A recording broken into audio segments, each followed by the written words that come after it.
Assalamu алейкум, урматтуу мусулмандар, урматтуу теле көрүүчүлөр. Болуп жаткан, өтүп жаткан Рамазан айыңыздар куттуу болсун. Аузу биллахи минаш шайтанир ражим. Бисмиллахир рахманир рахим. Нахмадуху ва нусалли аля расулихил карим. Аузу биллахи минаш шайтанир ражим. Бисмиллахир рахманир рахим. Кала рабби шрах ли садри яссир ли амри ва хил уктатан мин лисани яфкаху кавли. Ашы бүгүн сиздер менен ошол Рамазан айы болуп аткан себебине байланыштуу ошо ораза айынын касиеттерин, пайдаларын, артыкчылыктарын айтып беренге ниеттенип турабыз. Аллах Таала ошол Бакара сүрөсүнүн 180-185 аяттарда минтип айткан. Аузу биллахи минаш шайтанир ражим. Бисмиллахир рахманир рахим. Я айюхаллазина аману кутиба алейкумус сияма кама кутиба алаллазина мин кабликум лааллакум таттакун. Эй иман келтиргендер, эй мусулмандар, эй момундар, силерден мурункуларга орозо парз болгондой эле силерге дагы ошол орозо кармоо Рамазан айында орозо тутуу парз болду дейт. Лааллакум таттакун, балким силер такыба болорсуңар, балким Кудайдан коркорсуңар, балким ошол туура жолго түшүп кетерсиңер деп Аллах Таала эмне Куранда бизди эскертип атат. Аллах Таалам дагы ошол Бакара сүрөсүнүн 183-185 аяттарда айтат. Астагфиру билlah. Шахру Рамазан аллази унзила фихил Кур'ан худан линнас ва байинатин минал худа вал фуркан. Фаман шахида минкум шахра фальясум. ومن كان مريضا أو على سفر فعدة من أيام أخرى. Рамазан айында дейт ошол Куран чүрүлдү дейт. Лаухул Махфуздан 7-кабат асмандын үстүнөн Лаухул Махфуздан дүйнө асманына эмне толугу менен Куран ошол эмне Рамазан айында чүрүлгөн. Ана ошол Куранды Жабраил периште Мухаммад пайгамбарыбызга, Мухаммад саллаллаху алейхи вассалам улуу пайгамбарыбызга эмне 23 жыл мөөнөттө ошол дүйнө асманынан жер бетине Мухаммад алейхиссаламга, Мухаммад пайгамбарыбызга эмне ташып түшкөн. Худа линнас, бул дейт Куран адамдарга эң бир улуу туура жол көрсөтүүчү дейт. Убайнатнал худа вал фуркан, жана ошол туура жолдорду ачык айкын баяндап, ак менен караны ачык айкын баяндап, арам менен адалды ачык айкын баяндаган абалда Куран эмне Рамазан айында дүйнө 7-кабат асмандын үстүнөн Лаухул Махфуздан дүйнө асманына эмне Рамазан айында чүрүлдү дейт. Фаман шахида минкум шахра фальясум. Кимдеги ошол Рамазан айына ошол эмне туш болгон болсо эмне дейт? Ал ороза кармасын дейт Аллах Таала. Оман кана маридан авала сафарин. Кимдеги ошол Рамазан айында ооруп жаткан болсо, же ооруп калган болсо, же сафарда жүргөн болсо, фаиддат мин аямин ухар, ошол кармалбай калган күндөрдү башка күндөрдө эмне кармап берсин дейт. Дагы ошол туугандар пайгамбарыбыз өз хадистеринде айтат, эмне дейт? Кимде Рамазан айын келатканына сүйүнсө дейт, чыгышына капоо болсо дейт, эмне дейт? Ал адам бейишке кирет дейт. Кимде Рамазан айын келатканына сүйүнсө, чыгышына капоо болсо эмне дейт? Ал адам бейишке кирет дейт. Урматтуу туугандар, мына Рамазан айында турабыз. Рамазан айында албетте ар бир адам ыйманына жараша бул айдын касиетин сезет. Мисалы мен ушундай бир кыргыз тили менен түшүндүрүп айтканда бир коргоочу коргоп жүргөндөй, сактоочу сактап жүргөндөй, ушундай бир бейпилчилик, рахмат жаап атканын сезип ушундай сүйүнөм да. Рамазан айы бүткөндө капа болом, чындыгында жүрөгүмөн капа болом. Ошо Рамазан айы кетип калды, тез эле өтүп кетти деп капа болом да. Рамазан айында мына туугандар көзү сокур, көдөнү сокурлар эле көрбөсө, байкабаса, мындай бир акыл эстүү ыймандуу адамдар Рамазан айында 100% Кудайдын берекеси, рахматы жаап турат. Муну ошол бир көзү сокур, көдөнү сокурлар эле көрбөсө, мусулмандар, ыймандуулар, Кудай жүрөгүн ачкандар эмне муну сөзсүз түрдө көрүшөт. Дагы ошол пайгамбарыбыз айткан экен, эгерде дейт, силер дейт Рамазан айында касиеттерди билгениңерде дейт, ушул 12 айдын бардыгы Рамазан айы болсо, 12 айдын бардыгы ороза айы болсо деп Кудайдан тилер элеңер дейт. Ошон үчүн урматтуу туугандар, урматтуу мусулмандар, мына ороза кармагандар кармагыла. Эртеңден баштап кармасаңар дагы болот. Рамазан бүткөндөн кийин 4 күн кармап берсеңер, ошо менен кутуласыңар.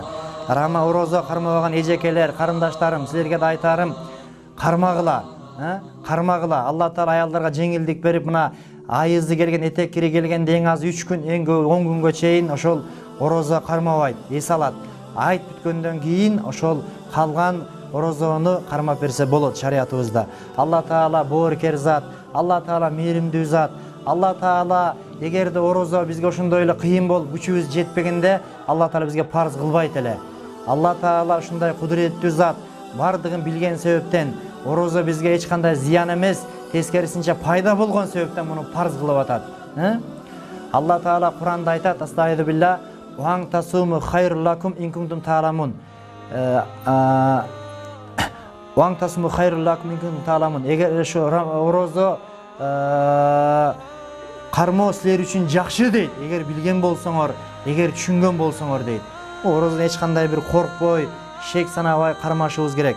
Дагы айтып кое турган нерсе мына 2014, 2015, 2016 ушул жылдары гана Рамазан айы, орозо айы мындай бир күн узун жай мезгилден туш келет экен да. Анан 2017ден нары ошол май айына, жаз мезгилдерине жылып кетет экен. Ошону менен кайра ошол Рамазан айы жай мезгилден туш келгенге чейин 36 жыл убакыт өтөт. 36 жылга чейин азыркы жер бетиндегилерибиз көбүбүз бу дүйнөдө жок болобуз. Ушуга бир 2-3 жыл чыдап коелу туугандар. Орозо бир мейман, орозо бир конок. Муну жаман көрбөй, жүрөгүбүздөн берилип, ушул орозо менден ыраазы болсун, Алла менден ыраазы болсун. Ошо орозону Алла ыраазы болгондой кармап берейин деп, ошондой ниетте ошол кармашыбыз керек. Пайгамбардын хадистен токтоло турган болсок, Ан Сахил бин Саад радияллаху анху анин наби саллаллаху алейхи ва саллям кал: Саадтын уулу Сахил, Аллах а кишиден ыраазы болсун, сахабадан бул киши айтып атат пайгамбарыбыздан. Пайгамбарыбыз эмне дептир? Инна фил жаннати бабан юқаллаху ар-райян. Албетте бейиште бир эшик бар, бир каалга бар дептир пайгамбарыбыз. Анын аты эмне? Ар-райян. Ар-райян деп аталат экен. Мына Кудайга шүгүр, динибиз бизге ошол эркиндик 91-жылдан бери ошо эркиндик берилгенине байланыштуу Райяна деген кыздар мына ошол Рамазан айында, орозо айында туулган себептен ошол Райяна деген коюлган аттар мына ошол да. Бейиштеги ошол бир бейиштин аты, бир эшиктин аты эмне? Ар-Райян экен. Ядхулу минху ас-саимуна ямал кыямати. Кыямат күнү ошол орозо туткандар мына ошол эшиктен ошол бейишке эмне киришет дейт пайгамбарыбыз. Ла ядхулу минху ахадун гайрухум. Булар бул эшиктен орозо тутпагандардан башка эч ким кирбейт дейт. Эч ким кирбейт дейт. Эч ким кирбейт дейт. Мисалы ак үйгө деле арын кире бербейт да, иштегендер, падышалар, башкалар кирет. Ошол сыяктуу буга дагы эмне? Орозо тутпагандардан, орозо кармагандар гана кирет дейт. Орозо кармагандардан башка эмне? Эч ким кирбейт дейт кыяматта. Юколу, кыяматта айтылат дейт. Айна саимун, кайда орозо кармагандар, орозо тутуучулар каякта деп чакырылат экен. Фаякумуна ла ядхулу минху ахадун гайрухум. Алар ошо турушуп, анан ошол Райян бейишине эмне киришет дейт. Орозо кармагандардан башка эмне? Эч ким кирбейт дейт бул бейишке. Фаида дахалу углиqa фалам ядхул минху ахадун. Ошентип дейт, ошо орозо кармагандар бейишке киргенде бул бейиштин эшиги, каалгасы жабылат дейт. Мындан фалам ядхул минху ахад. Андан кийин ошо орозо кармагандардан башка эч кимге уруксат жок дейт туугандар. Ошого бейишке аракет кылалы. Бул дүйнөдө бизде мүмкүнчүлүк бар. Азыр тирүүбүз, өлүп кала элекпиз. Ошол аракет кылалы. Ушулар жакшы бир Кудай Тааланын рахматы жаап аткан айдан пайдаланып калалы. Пайгамбарыбыз ошол сахабалар айтат, пайгамбарыбыз дейт, ошол минбарга чыгып баратканда амин деди пайгамбарыбыз. Экинчи тепкичке чыкканда дагы амин деди. Үчүнчү тепкичке чыкканда дагы эмне? Амин деди.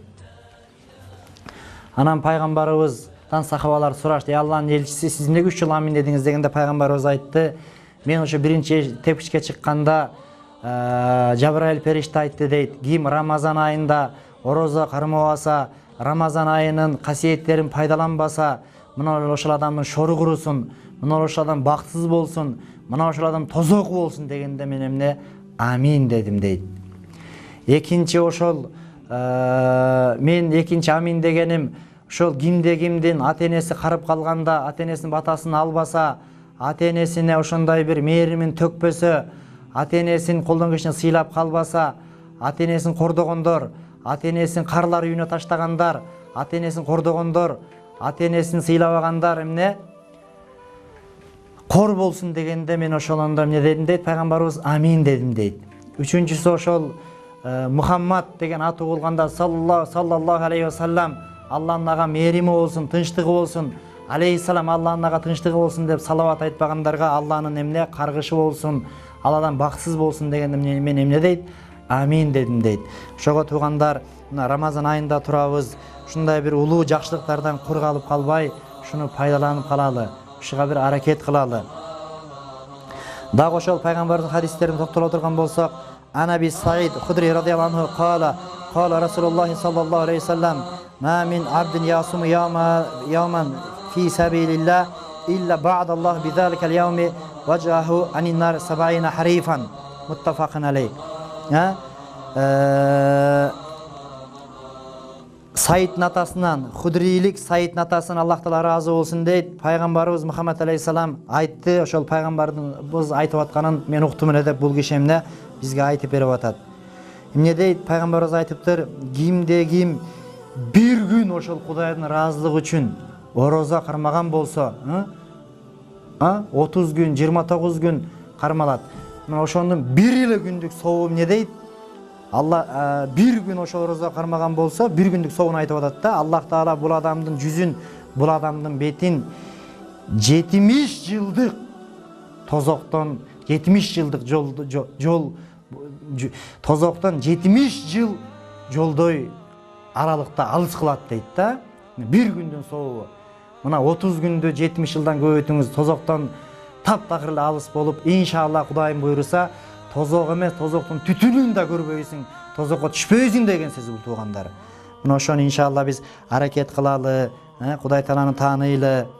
Дагы ошол Анаби Хурайра радияллаху анху анин наби саллаллаху алейхи вассалам кал, ман сама рамазана иманан ва ихтисабан гуфира лаху ма тақаддама мин замбихи. Muttafaqun alayh. Buxari, Muslim имамдарыбыз риwayat кылган хадис экен. Абу Хурайрадан Аллах Таала андан разы болсун, пайгамбарыбыз Мухаммад алейхиссаламдан бул киши айтты дейт. Не дейт? Пайгамбарыбыз айтыптыр, кимде ким Рамазан орозосун кармаса, иманан, Аллага ишенген абалда, пайгамбарга ишенген абалда, тозок бейишке ишенген абалда, ахиретке ишенген абалда эмне ушуну кармаса дейт. Эмне дейт? Вакти сабан, сооп үмүт кылган абалда, Кудайым ушуга сооп берсин, бейишке кирейин, уруктукум эки дүйнөдө жамандык көрбөсүн, уруктукуман алкаштар чыкпасын, сойкулар чыкпасын, каракчылар чыкпасын, жакшы адамдар чыксын, эки дүйнөдө уруктукумум таза болсун деп Кудайдан бир жакшылык үмүт өткөн абалда кармасам, не дептир пайгамбарыбыз? Гуфира лаху ма тақаддам мин замбихи. Анын ошол бүт кылган күнөөлөрүн Аллах Таала эмне кечирет дептир. Ошого туугандар, мен ушундай орозо болуп атканына ушунчалык сүйүнөм, ушунчалык жыргайм. Бирок бир кей турган акыбал, мына Абезмойго барсаңыздар, кыргыздын татынакай сулуу кыздар денесин сатып отурат орозонун күнүндө. Мына бул Правда көчөсүндө күндүр түндүр ошол сойкулар, сүт нөршалары келип ошол мал саткандай, ошо кыргыздын кыздар денесин сатып отурат. Ушуларды көрүп зейнин кейит да. Ошол кыздар деле асмандан айдан же күндөн келген эмес. Ошолор деле ошол Кыргызстан жети областында төрөлгөн. Ошолор төрөлгөндө деле ошол ата энеси сүйүнгөн. Ушундай бир эми барып колдон келишинче кээде ошол барып аларга дагы эми мен айтпасам, башка айтпаса ким айтат? Мухаммад пайгамбарыбыз көрдөн тирилип келип айтыш керекпи? Кээде барып айтсаң, эх чиркейин, ушу мен аялым болсого деп суктана турган татынакай кыздар денесин сатып отурса кейисиң да. Баягы кыргыз айтат го, теректей бой бериши теменедей акыл бер деп. Алла Таала акыл бербесе, Алла Таала иман бербесе бекер экен да. Алла Таала акыл бербесе, Алла Таала иман бербесе бекер экен. Ошого айланайын кыргыз элим, ошол кыздар айдан же күндөн келген эмес, биздин кыздарыбыз. Ошолорду мындай бир тарбия берели, эркектер дагы ошол жулкунган букага окшоп бара бербей, нафсиңерди тыйып, өзүңөрдүн аялдарыңарга баргыла. Мухаммад пайгамбарыбыз бир хадисте айткан, эгерде кайсы бир эркек дейт, аялына билдирбей, мындай бир ойноштук кылып, гүлайт этип ойноп баштаса, анда анын аялы дагы ошол өзүнүн күйөөсүнө билдирбей, ошол алажип аттап, гүлайт этип ойноп баштайт деген да. Ошо эркек сен экөөбүз эле эмес да, толтура эркек. Сен ошо бирөөнүн аялын бузсаң, бирөөнүн кыздарын бузсаң, мойнуң жулуңгур өзүңө тийсе мейли го, аялыңа, кыздарыңа ошонун жамандыгы тиет да. Ошондуктан мындай бир ыйманга келсек, оңолсок, токтолсок, Алла Тааланы таанысак, şu Kırgızстанın kadırын bilsek, mına bul жақта qoşnalarımız 30 milyondan aşık qoşnalarımız memleketi жоқ жүрөт. Bul жақта 40 milyondan aşık qoşnalarımız memleketi жоқ жүрөт. 3 milyonga жетпеген Kırgızga Kuday Kırgızstan деген bir memleketти берип койгон. Шунтип эркектерибиз алкаш боло берсек, аялдар сойку боло берсе, берген Kuday алып коюш эч кандай кыйын эмес. Биз эмес мына бизден экономикасы бийик 60 миллионга жакын Украин мамлекети жок болоюн деген ахуалда туруп атат. Ошого эсиң барда этегиңи жап дейт. Алла Таала да Куранда айтат: "Астагфиру билла, ла ин шакартум ла азиданнакум ва ла ин кафартум инна азаби лашадид." Эгерде силер шүгүр келтирсеңер дейт, мен дейт эмне ошол берген жакшылыктардын көбөйтүп берем дейт. Эгер силер шүгүр келтирбесеңер дейт, менин азабым өтө катуу дейт туугандар. Ошого иншалла Алла Таала берген жакшылыктарын алып кое электе, Алла Тааланы тааныйлы, Кудай Таалага кулчулук кылалы, тобо кылалы, орозо кармайлы, намаз окуйлу. Мына дават деген нерсе болуп атат. Даватка чыгалы, 3 күнгө чыгалы, 3 күнгө чыкпагандар чыксын. Арак ичип аткан, кумар ойноп аткан, бомуж болуп аткан туугандарыңарды чыгаргыла иншалла. Кудайым буйруса эң жакшы ошол таасир берип аткан азыр ошол 3 күндүк дават адамга көп жакшы таасир берип атат. Ошо көп адамдар ошол арак ичип жүргөндөр, кумар ойноп жүргөндөр, бандит болуп жүргөндөр ошо динге келип калып атышат. Ошого бир иншалла аракет кылсак. Дагы ошол Ванху ошол Абу Хурайра радиаллаху айтып атат: "Анна Расулуллах саллаллаху алейхи вассалам кал". Албетте Аллахтын элчиси эмне дейт? Мухаммад пайгамбарыбыз айтты дейт. Пайгамбарыбыз айтыптыр: "Идажа Рамазан, эгерде Рамазан айы келсе, ороз айы келсе, мына биз турган ай ушул келсе дейт, Футихат абуабул жанна". Пайгамбарыбыз эмне дептир? Бейиштин эшиктери, бейиштин каалгалары ачылат дептир. Гулликат абуабун нар, тозоктун каалгалары эшиктери эмне? Бекитилет, жабылат дептир. Суффидати шаятин, шайтандар кишенделет дептир. Бул хадис имам Бухари, имам Муслим, имамдарыбыз рахматуллахи алейхима, мына ошо улуу адамдарыбыз риваят кылган эң бир туура сахих хадис. Не дейт? Шайтандар кишенделет дейт. Эгерде Рамазан айы келсе эмне дептир пайгамбарыбыз? Бейиштин каалгалары ачылат дептир. Тозоктун каалгалары бекитилет, жабылат дептир пайгамбарыбыз. Жана шайтандар кишенделип, ошол деңиздердин, океандардын түбүнө ташталат экен туугандар. Мына ошо улуу айды эмне туура пайдаланып, туура ошого бир көңүл бөлүп аракет кылсак. Мына пайгамбарыбыз да ошол Ванху ошо Абу Хурайрадан айтып атат: "Анна Расулуллах саллаллаху алейхи вассалам кал". Пайгамбарыбыз айтыптыр, эмне дептир? "Сумли ру'ятихи", айды көрүп орозо кармагыла, Рамазан айы көрүнсө орозо кармагыла. "Вафтиру ли ру'ятихи", Шавал айынын айын көрүп эмне оозуңарды ачкыла. "Файн губи алейкум", эгерде ошол Рамазан айында ай көрүнбөй калса, "Факмилуху иддата Шабан 30 яуман", анда ошол Шабан айын 30 күнгө толтуруп кийинки күнү кармагыла деген. Мына элибизде Кудайга шүгүр, динибиз ошол толукталып калган себептүү, күчөп калган себептүү мына муфтиятыбыз ошо айды көрүп, ошол быйыл ошол шариатка ылайык ошол орозо кармаганга мына Кудайга шүгүр, мамлекетибиз дагы, өкмөтүбүз дагы, молдолорубуз дагы, муфтиятыбыз да, элибиз дагы айды көрүп орозо кармаш керек экен, айды көрүп оозду ачыш керек экен деп мына шариатка бир-эки кадам болсо дагы сүннөткө ылайык орозо кармадык. Кудай ошонубузду кабыл кылсын, Алла Таала эшигибизди адаштырбасын. Кыргызстанда тынчтык болсун. Алла Таала эки дүние бизди ыраазы кылсын, бизден ыраазы болсун. Туткан розаңыздар Алла Таала кабыл кылсын. Ассаламу алейкум рахматуллахи ва баракатуh.